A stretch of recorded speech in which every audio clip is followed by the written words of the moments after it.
Good morning, everyone. This week on Around the Coin, we have Sam and Christine from Digital Finance Institute joining us. They'll be discussing, as we talked about in the pre-show, some very, very interesting topics. Without further ado, I'd love to pass the mic to Sam and Christine to kind of give us their introduction story and lead us down that road. Excellent. Thanks, guys. So my name is Sam Maule. My day job is with Carlisle & Gallagher. I'm their emerging payments practice lead. I've been in this industry about 20 years.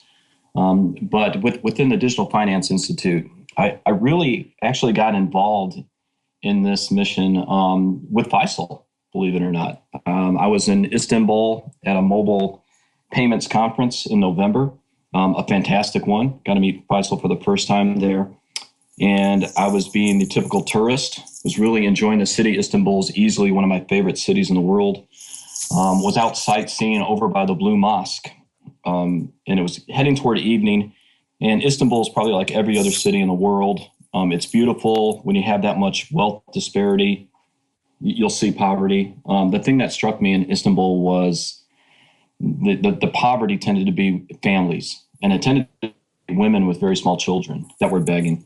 Completely different than how you'd see in New York or cities in the U.S. And I was just absolutely taken, I think is the word. I was struck by the number of folks that I saw, the number of kids. And one thing that really struck me is I was walking away from the Blue Mosque, turning around a corner, I saw a little girl, couldn't have been more than 3 years old. And I have 4 kids and a granddaughter, by the way. And I saw this little girl, not a single adult around her, sitting up against the wall. And just the look of hopelessness about her, just it tore me up. I got to be honest, absolutely ripped me up. And it was kind of cold and raining that evening. I turned the corner and I called my wife back in the U.S. We live in Florida, and told her about it. And my wife chewed me out because I hadn't done anything. You know, I didn't give the girl any coins. I didn't buy her anything. I didn't even just stop to talk to her. And it wasn't. I'm not kidding. My wife tore into me. I turned around. I ran back to where the girl was, and she was gone.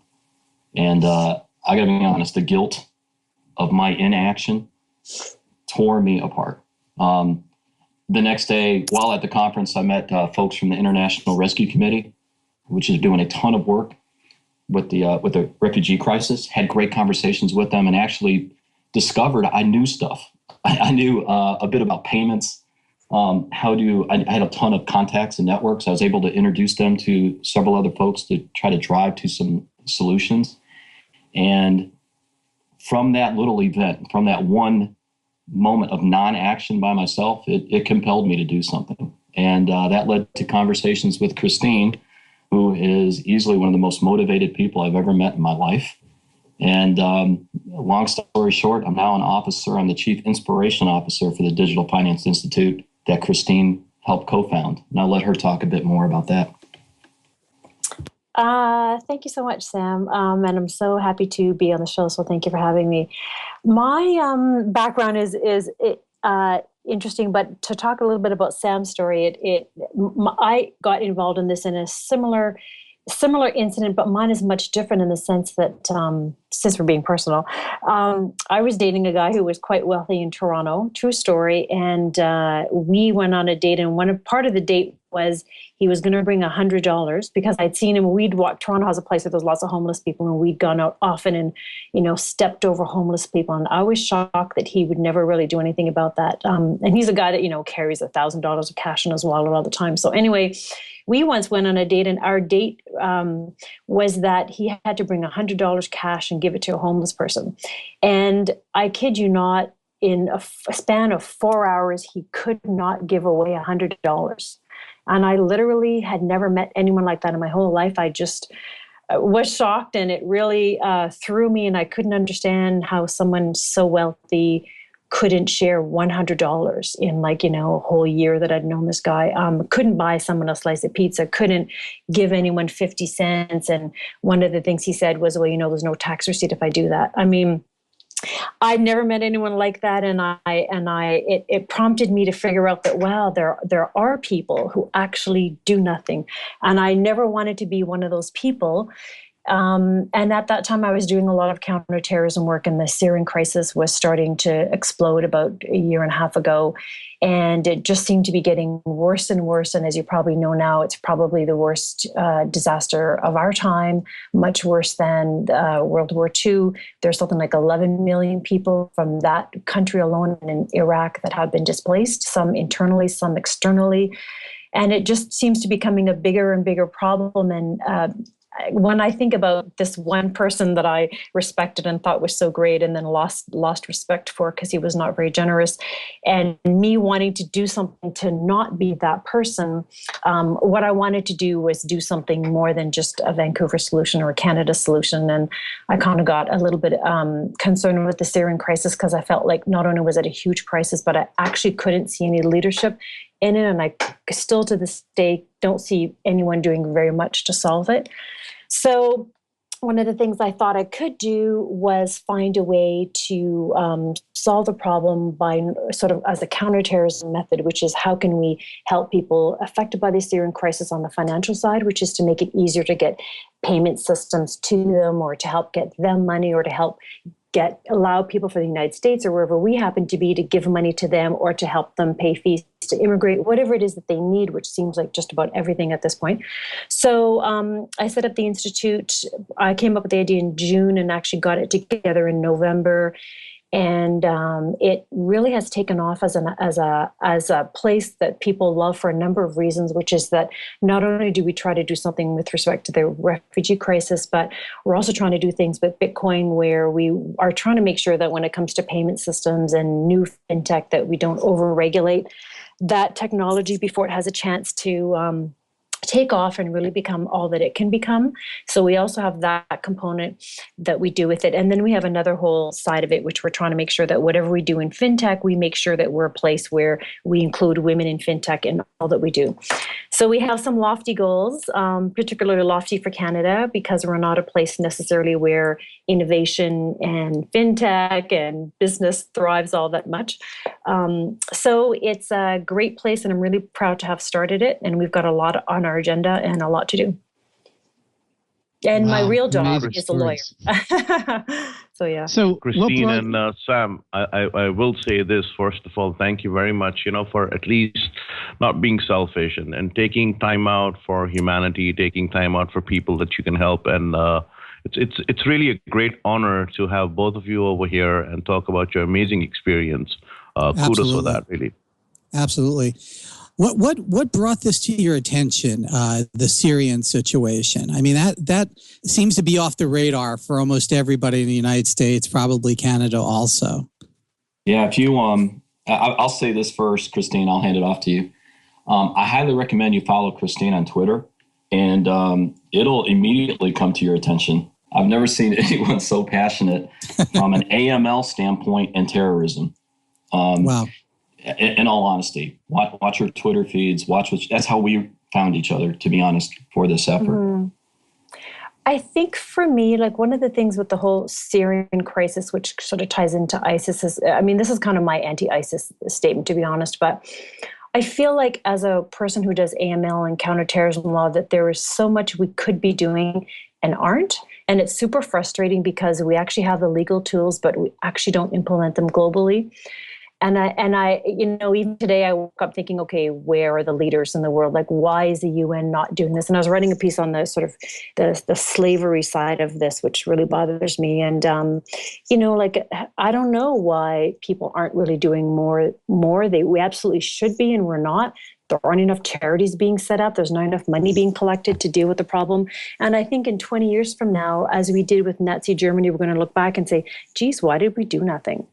And literally, I was talking to some teenagers at University of British Columbia the other day about this whole situation. And one of them said in relation to Nazi Germany, said, well, why don't we do what they did back then with this kinder transport, where we brought a lot of kids out of Germany and brought them to England and saved, I think, 200,000 lives.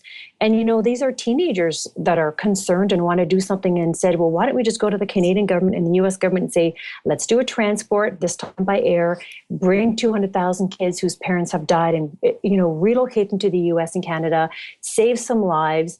And my response was, the governments will not say yes. They will not immigrate they won't make it happen. They won't be helpful. They won't give you the immigration papers. And here I was being a little bit defeatist, and they were saying, well, no, let's do it. Let's go ask. And I was so thrilled, and I think that's part of what we need is maybe just to have the dialogue, just to ask teenagers, because often the best ideas, and the people that don't put impediments in the way are actually teenagers.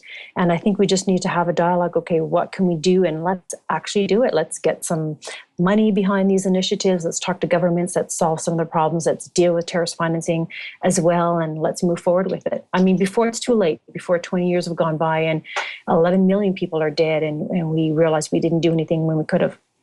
It's and I think it's an interesting question. I'll say one thing on that. There's a great book called Creating Innovators. It's by Tony Wagner. It's actually talking about how to work with your kids to make them more innovative. And he actually did a study and he spoke with a ton of folks at Google. And what he found is part of Google's success is the key people within Google have a natural bias towards action. And that's one of my favorite phrases. I want that on my tombstone. That I have a natural bias toward action. I love that phrase. That is amazing. Christine has natural bias towards actions on steroids, as you can tell. And I feel I should take what I know and do that. Christine speaks for Canada. I'm going to speak for the U.S. Americans have a natural bias towards actions. It just is usually ill-placed. And I'll give an example. Irrespective of your political leanings, gay marriage is a huge issue for some reason in the U.S. And I probably just gave away my leaning, but it is. There was a pizza parlor in Indiana where the young lady was, I think, ambushed a little bit, but she said, "Look, we wouldn't give pizza, we wouldn't deliver pizza if we were asked to for a gay marriage."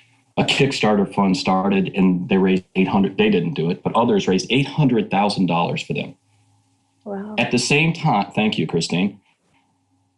Yeah. $800,000 in, I think, a day or two for this pizza parlor. And yet we have 52 million people displaced in the world today when it comes to refugees. That's a Smithsonian stat. Wow. That's unbelievable. So maybe you want to go back and tell us what the problem is. I mean, why is Syria, for example, a problem when it comes to moving money? Maybe run us through what are the hurdles in setting up a charity? Yeah, it's interesting with Syria, especially because you're talking about anywhere from 11 to 13 million people that are displaced. And we're only talking since 2011, Faisal. So think about that. That is a significant number of people who've been displaced. About 3.5 million of them are in refugee camps. And these are folks that, a lot of them are very highly educated. We're talking about doctors, attorneys, surgeons, teachers, professors that left their home with nothing. And the infrastructure to support them, it's not consistent. So every camp and its infrastructure is incredibly different. So one example is it's in Lebanon, where 1 out of every 3rd individual is a refugee. Imagine that in the U.S., by the way. Wow, that's incredible. So in Lebanon, I know that fact is staggering. But Lebanon has a very good infrastructure, right? They have an economy that's in place. They have banks. They have mobile. Everything is there. But again, you're flooding the country with a significant number of refugees. So the IRC actually did something interesting over the winter. They did what they call the winterization project. And we'll provide links so you can read this study. But essentially, they gave the individuals ATM cards because, again, a banking infrastructure is there. So by giving them an ATM card, I believe they gave them about $500 per family, which sounds like nothing. But by giving them access to funds and using the existing infrastructure, all the stigma, everything that you would have normally, right, with handouts, and they're not asking for handouts. But using an existing infrastructure worked incredibly well because you fed money back into the economy, right? You gave the folks a sense of pride. They were able to control their funds and how it was used. A lot of them actually started some small businesses, contributed to the economy. Now, flip that on its head. Sam, Let's look at some refugees. Yeah, go ahead. I gotta say something. I do not see that as a handout in any way, shape, or form. I see it as a direct investment, and that $500 for people in this situation, people who are in a desire to build their lives, it's a massive investment that returns are almost incalculable, especially if you can reform society around that type of thing. I think it's an amazing thing. And it actually works well.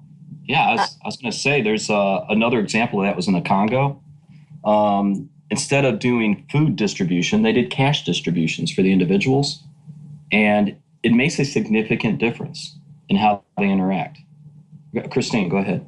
I think as well, when we talk about making a change in places like that, there's so many studies that say with respect to Syrians that live in the refugee camps or in some of the towns in Jordan, for example, that don't have enough money, those kids are not going to school. There are like millions of children not going to school, living in other places in Syria. And part of the reason they don't go to school is that the parents are too embarrassed to send them because they don't have a new change of clothing 5 days a week, or they don't have enough money to buy a textbook, or they can't buy paper. They can't just buy what we take for granted, including a new pair of shoes or whatever it may be. So part of it's an embarrassment factor, and part of it is just they just don't have the money to buy the basic things to send their kids to school. And that is really shocking. And the unfortunate thing is this is going to be a group of children that are not only going to miss out on an education that they're entitled to, but they're going to be frustrated, and they may turn into the next group of terrorists. And we were not there to educate them and provide the support they needed.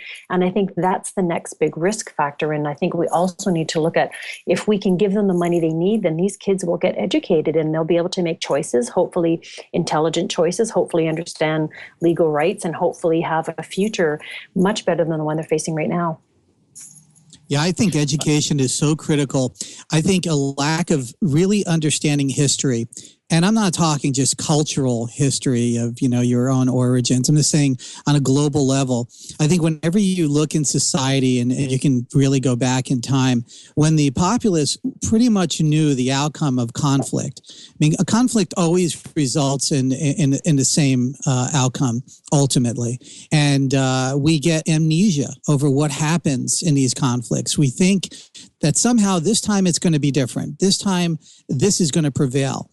Ultimately, humanity prevails. And the sad part about it is, during that journey, there's so much suffering, so much destruction. But humanity or life overcomes this stuff. But in the meantime, if you can just have it shunted in one direction of positivity, if you can take a child who basically only has an option to go in a direction where perhaps terrorism. And the same thing is in the inner cities, where you had in some ghetto areas, you only have maybe in their mind 2 ways out: music or drugs, or rap and drugs, or sports and drugs, and you have to create that educational background which says, hold it, there's a million ways out of here.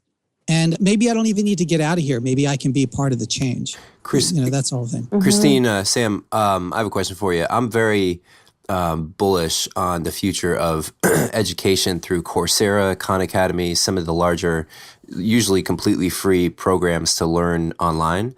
I think eventually we may see a complete restructurization of the college framework across the world, just because it's completely free and you can learn any course from Harvard or Yale online with a computer. Do you see a big change, or is there an effect from that in these parts of the world, or are we missing a tablet in being each one of the kids' hands? Like, what would be the thing that really allows them to learn through some of these free online courses at home? I think it's a great question. One of them is internet access, and the second one is the amount of money it costs to get internet access. And I had a conversation with the IRC in New York, and I was pitching Bitcoin, saying, why can't we use Bitcoin to bypass corruption when we bring money into some of these places? And it would solve so many problems if we want to move towards a digital form that is much more secure, and where the person owns the money, irrespective of if infrastructure is blown up, for example. And one of the things that the IRC said to me is, Christine, go back 100 years and imagine you're trying to get money to your grandmother in some of these places. So if your grandmother's on a farm in Saskatoon, way in the heck of Canada, 100 years ago, how are you going to get money to her securely if there's no internet, there's no computer? And so I think part of the problem is, how do we do that? And I think that solution is, well, Amazon is actually trying to do that, as is Facebook. Maybe they're the right people to be talking to bring internet access freely to some of the places that don't have it. And then in some places where they do have it, I think there needs to be greater access to things like tablets, things like ways to learn online. So I think those two are two different problems, but definitely are things we should be looking at. Yeah, I'm wondering, if they had internet access immediately, would it completely change the game? Could you go from 100 years ago to right up and speed up to today with that? Yeah, and you know what? Those kids would be online. Obviously learning, but also doing other things. But it doesn't matter. It's such a great equalizer and such a great learning tool. I love the whole idea that we're going to give free internet access, around the world. It's just amazing to me. But this is one really fantastic use for it. It forms a sense of community too. It does. You have this connection where you can be, refugees in different camps, and you can feel a companionship with the same struggle. And I think that is remarkable. And I think if we get access, you're looking at a number of different elements of change because of it. Yeah, I think what we've learned more and more, and you have to remember, we are very new to this. I'll keep saying that. This is the Digital Finance Institute is very young, right? So we're learning more and more every day. What we're finding is, almost to a T, every one of these situations is unique. And when I say every one of these, the challenges globally that you face are very unique to that environment. The challenges that are faced in education and cash disbursement and others in Lebanon is completely different to that in Turkey, to that in Afghanistan, to that in the different parts of Africa. And in some cases, it's not only the refugees themselves, it's the workers. One challenge we had and we discussed was how you actually get funds distributed to the aid workers with the Ebola crisis.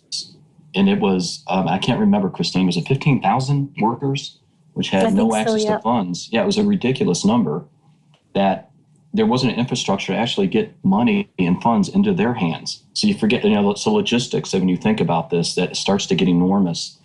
And again, that's why, and that's part of the purpose of the Institute, is to get folks that have experience really across multiple industries, but in particular payments, that can come up with those solutions. But the very first thing you have to do, it's just like being a product owner. You can't solutionize in your cube. And now I'll sound like a consultant, right? Facility, you'll back me on this. If you design it in your cube and on PowerPoint, you deserve to get kicked out of the room. There you go. I had a question because Christine is in many ways an oracle on anti-money laundering and terrorist financing. How does this come into play? Because if you take parallels from what has been happening in Somalia and the whole FSD Africa program, and it's a huge issue as far as KYC is concerned, huge issue with donors feeling hesitant to push money out in a conflict area. How do you handle that? Your thoughts and views on that would be greatly appreciated. Getting money in or getting money out? You mean in terms of charities? Getting money. Getting money into these territories. How does the KYC element come into play? How does the AML element come into play? Well, the money coming in, that's one of the dangers, is money coming into charities sometimes lands, often actually, is not for an appropriate purpose. And when it arrives in a conflict zone, it's going to terrorists and not to the beneficiaries. And the prime example is al-Baghdadi's wife from ISIS, right? She ran a money muling service where she had fake ID, Syrian fake ID that they had issued for her, and she crossed the border into Lebanon, lived in a refugee camp, claimed to be a refugee and wasn't.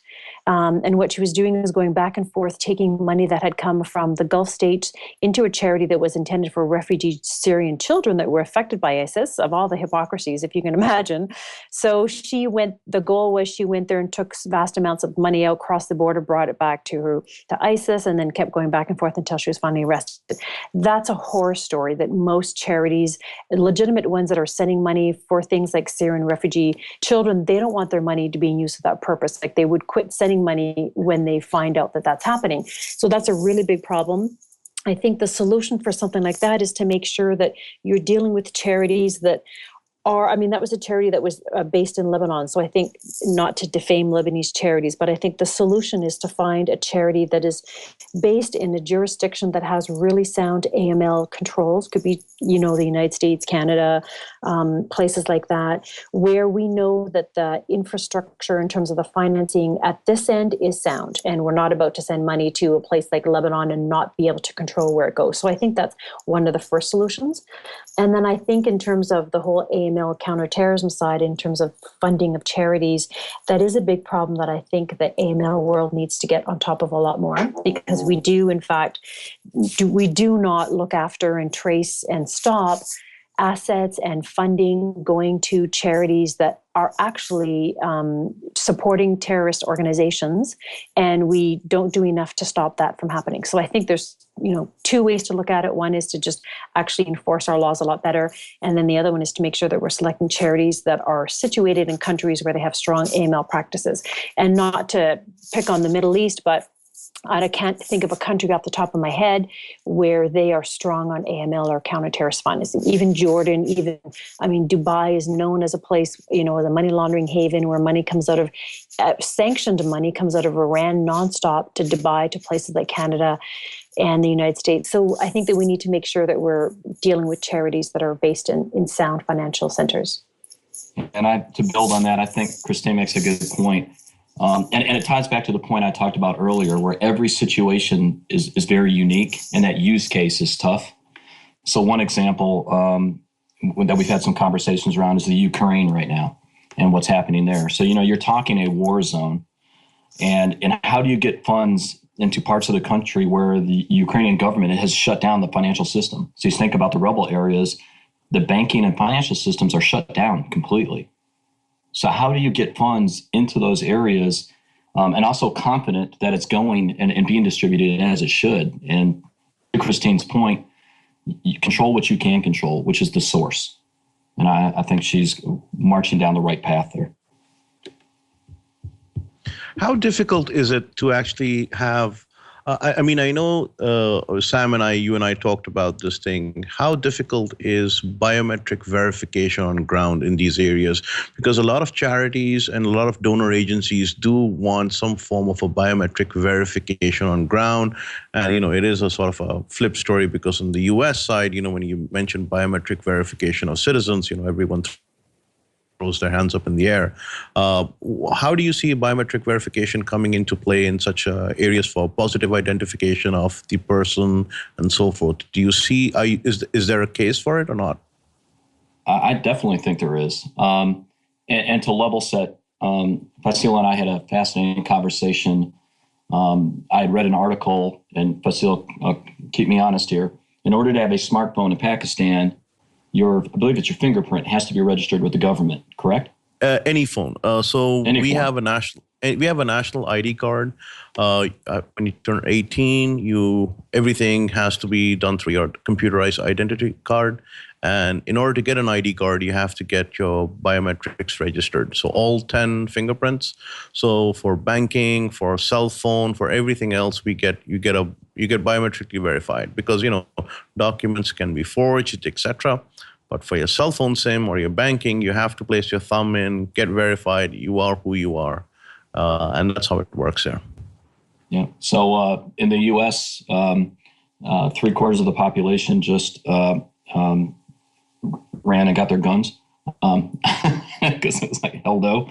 But I would say biometrics, especially in this situation, I think are a great solution. And I think you'll see more and more that you'll need mobile, obviously. Yeah. Because you see, it also happened in Somalia. That was one of the reasons why Barclays and everyone else stopped. And if you know Paul Macon from Consult Hyperion, their team did a study for FSD Africa. And that was one of the things they mentioned, that, when a country's political government or institutions have essentially collapsed, one of the best ways is to go in, aid them with a biometric infrastructure so that, the remittances that they are so, because Somalia depends on that remittance, so $1.3 billion that comes in every year, they can be distributed and be sure that it's going to the right person because you have them biometrically verified. Yeah, I think it also helps the transient nature with refugees. The number of camps in Lebanon alone are staggering, and I don't remember them off the top of my head, but the number would shock you how many there are.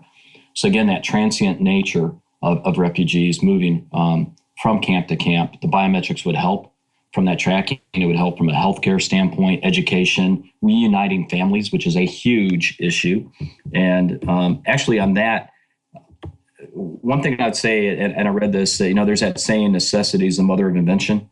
And what we're seeing come out of the camps themselves, which working with the refugees, working with the folks that are there, are some of the innovative solutions that we're seeing come out. I highly encourage you to go take a look at a website called Refugee Unite.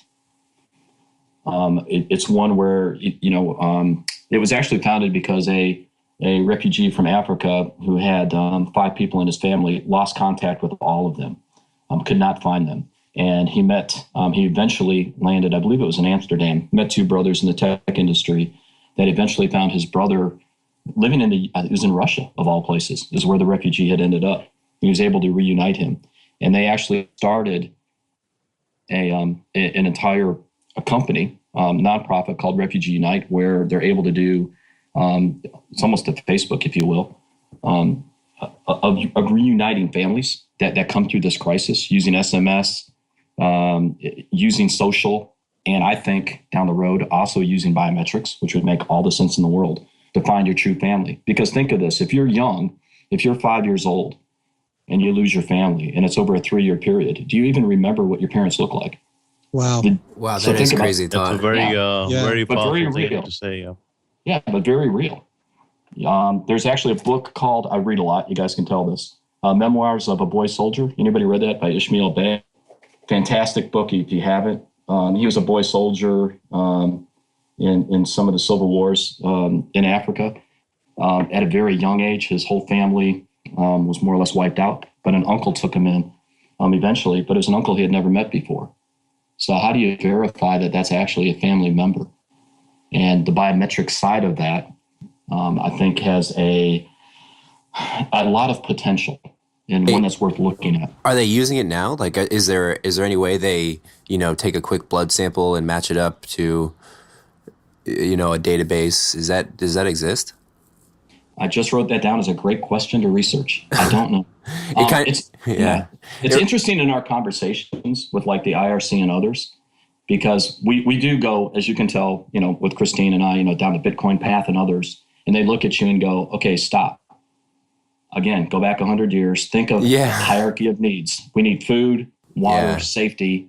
Then we need the long-term solutions. But right now we're trying to keep them alive. Yeah, it reminds me, there's a movie called I Origins. I don't know if you've ever heard or seen it, but they basically, it's about a guy who falls in love with this girl and then she dies, but her eyes are just like the most amazing thing. And he categorizes all of India is going through this, categorization where they just do retina scans and that's their fingerprint version of it. So they can identify people. And he, I won't ruin the story for you, but he goes to India looking for the same pair of eyes.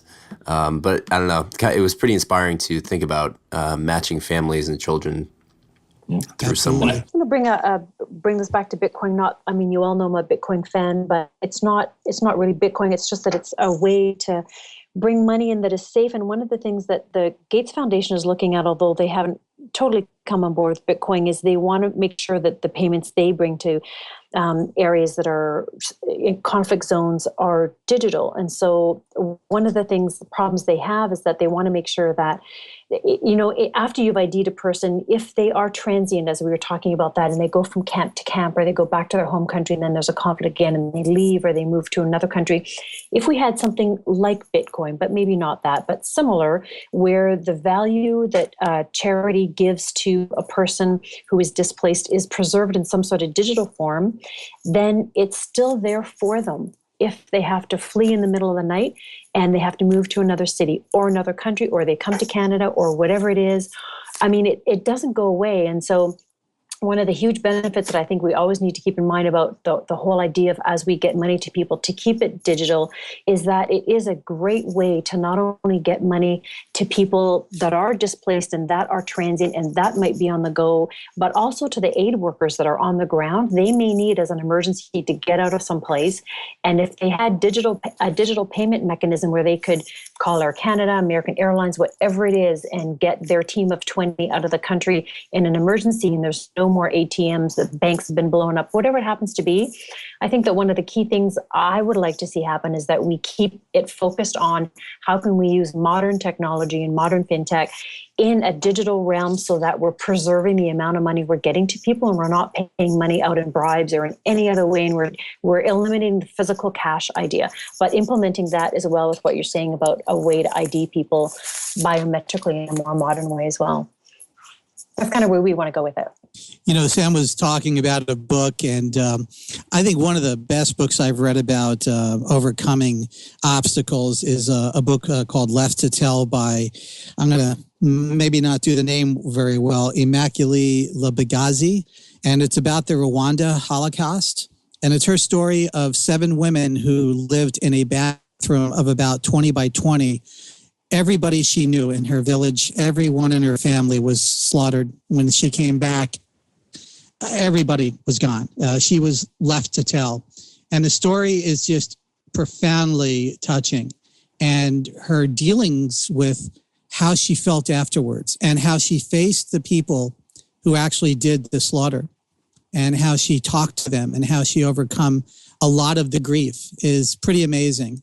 And it also portends to what happens in these situations when refugees start forming and families get torn apart. So I'd recommend that book to anybody, Left to Tell.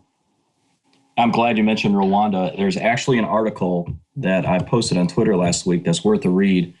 Obviously, Rwanda's gone through an incredible tough time. And how they're rebuilding is fascinating. But one of the keys to the rebuilding, this was in Time Magazine 5 days ago, they're looking toward technology hubs. Yes. And I love that. So the power of tech, which means the power of education, the power of community, and what it can do to take a country and to take a community and bring it up, which love that. Do you guys see a lot of, you and Christine move in the fintech circles. When you talk about your DFI and what's happening in Syria, et cetera, do you see a lot of interest by fintech companies or people in the fintech industry of wanting to get involved in such a place far away where they see problems? Do they see an opportunity? Do they just lend a sympathetic ear and then move on? What is it like? Are you seeing an active interest of fintech getting involved in these areas and saying, okay, let's really try to improve lives, let's really try to make a difference and so forth? I'll go first, Christine. The short answer is yes. And that's what makes me so proud to be part of this community. I'm going to give another shout out to my FinTech Mafia group. This has happened a couple of times. I've had challenges, situations that, different charity organizations have reached out to me on. And while I'm on the phone, I've gone on Twitter into that DM group and listed this out. Say, folks, I'm facing this situation in the Ukraine or in Syria. And individuals like Chris Skinner, Dave Birch, Brett King, Brad Limer, names I know you all know. I will get a reply within a minute. I'm actually giving names back while I'm on the phone with these organizations because of the folks and the network effect that they have. True story, Basil. While we were in Turkey at that conference, and I met with that group for the IRC, they were telling me about the fund distribution issue they were facing in Jordan. I said, that's very interesting. I'd be curious. I might be able to introduce you to somebody who could do this. I went on Twitter. I reached out to Costa Peric, who I'm sure you all know, at the Gates Foundation. Costa got back to me within 2 minutes. I gave him this guy's email address. Costa introduced them to a bank in Jordan. Costa is a saint, as you all know. And that's what I'm seeing over and over and over again. And actually, that's why Christine brought me into this, into the Institute. And I told her that I'm there from the network standpoint and the folks I can reach out to and bring. And that's what I find amazing. So Christine, I'll let you jump in now. Yeah, like I think there is definitely willingness to help. And one of the things we're working on is how do we build a group of people that are motivated to help, that can move this forward, that know their stuff. Because there's definitely a need and there's definitely the talent. I think and I think it's fallen on us, which we're happy to do because we started some of this dialogue, is we need a group to now bring it forward. And that's what we're doing in the next couple of months, is get that group together and sorry, I was just drinking coffee, get a group together and get the plan and get out there and do our stuff and do it well and hopefully save some lives and make a difference in the world. Yeah, it's that natural preference toward action. So I'm going to say it for Christine. So Christine has single-handedly put together a conference June 3rd in Vancouver on anti-money laundering as it pertains to terrorism. Wow.